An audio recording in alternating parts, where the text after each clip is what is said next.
सीता जी सोने का मृग देखती हैं वन में और लालच हुआ कि અને આમે તમે જુઓ બહેનોને સોનું જોઈને આમ જરાક મજા તો આવે જ, બરાબર કે નહીં? બહેનોને સોનું જોઈને જરાક મજા તો આવે જ, આકર્ષણ તો થઈ જ જાય.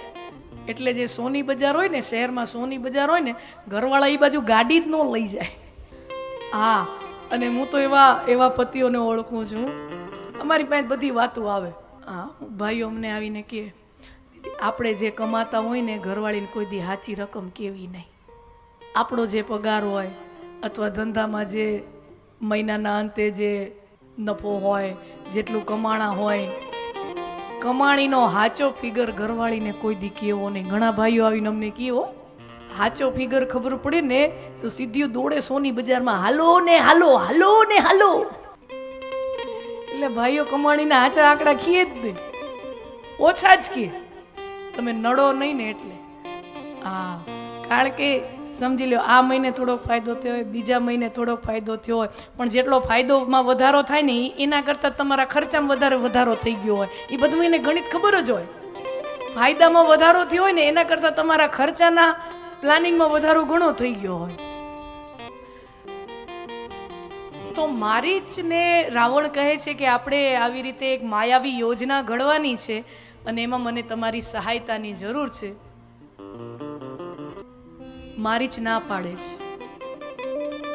અહીંયા રામકથામાં મારીચ ભગવાનને ના પાડે છે, રાવણને ના પાડે છે કે તું જેની સામે હવે વિવાદ ઊભો કરવા જાય છે, તું જેની સામે બળવો પોકારે છે, જેની સ્ત્રીનું હરણ કરવાનો તું મનમાં અભિલાષા સેવી રહ્યો છે, એ કોઈ સામાન્ય પુરુષ નથી, એ કોઈ સામાન્ય નર નથી, એ નર રૂપે સ્વયં નારાયણ છે. સમજી જા, वो कोई सामान्य नर नहीं है, नर के रूप में नारायण है और नारायण से शत्रुता नहीं मोलते रावण.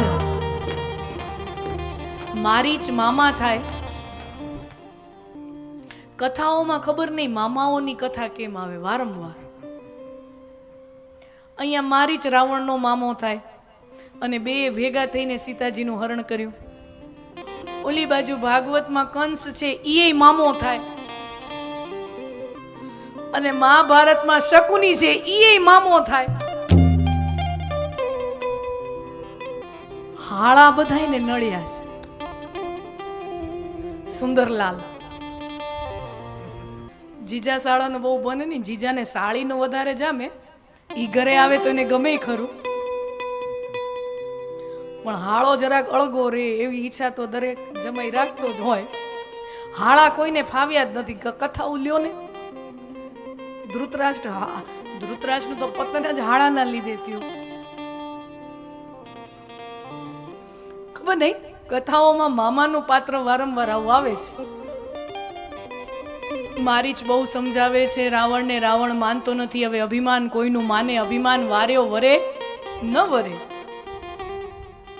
અને પછી રાવણ મામા મારીચને કહે છે કે મામા સમજી લ્યો, મારી તો આવી યોજના છે, સીતાહરણની આવી યોજના છે ને, એમાં તમારે માયાવી રોલ ભજવવાનો છે અને જમે જો આમાં હા નહીં પાડો, મારી ભેગા ભળશો નહીં, તો હું તમને હમણાં જ મારી નાખીશ. હું તમને હમણાં જ મારી નાખીશ. હવે મારીચની સ્થિતિ જુઓ. મારીચ સમજણો છે, સમજી ગયો કે સીતાહરણમાં હું આવીશ નહીં તો રાવણ મને મારી નાખશે. સીતાજીનું હરણ કરવામાં હું પાછો જોડાઉં તો રામજી મને મારી નાખશે. ન કરું તો રાવણ મારે, કરું તો રામ મારે. આ બાજુ રાવણ મારે, ઓલા બાજુ રામ મારે. રામાદપી ચ મર્તવ્યમ મર્તવ્યમ રાવણાદપી. રામાદપી ચ મર્તવ્યમ મર્તવ્યમ રાવણાદપી. ઉભયોરપી મર્તવ્યમ વરમ રામો ન રાવણા. આ બાજુ જાઉં તો રાવણ મારે, આ બાજુ જાઉં તો રામ મારે. મારે મરવાનું છે એ ફાઇનલ છે, ત્રીજો કોઈ રસ્તો નથી. સીતાહરણમાં ન જોડાઉં તો રાવણ મારે, જોડાઉં તો રામ મારે. એટલે મરવા સિવાય હવે કોઈ રસ્તો નથી. તો મૃત્યુ તો થવાનું છે એ નિશ્ચિત જ છે. તો પછી આ રાવણના હાથે કોણ મરે, રામના હાથે ન મરું? मरना है वो फाइनल है, मरना है वो निश्चित है, तो फिर ये रावण के हाथों से कौन मरे, राक्षस के हाथों से कौन मरे? मरना है तो राव नारायण के हाथ से मरूं, मेरा उद्धार हो जाएगा।